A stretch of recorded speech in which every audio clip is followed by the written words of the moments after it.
Hi guys, in this video I'm going to show you step by step how to add clickable button or icon in Outlook email. It's going to be very easy and simple step.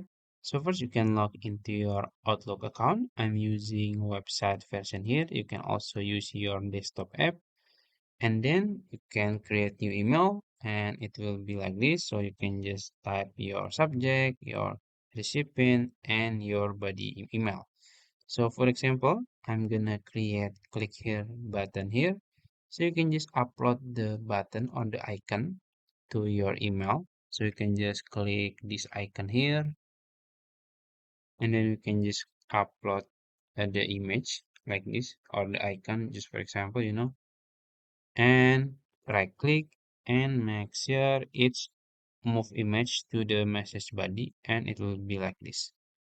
Just for example. So after you upload it, you can just right click.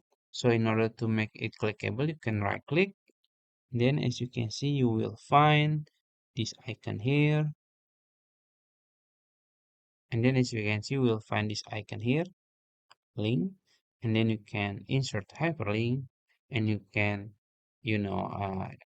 paste the link. So let's say I want to make it clickable to this YouTube video. You can copy the link and paste here and click OK.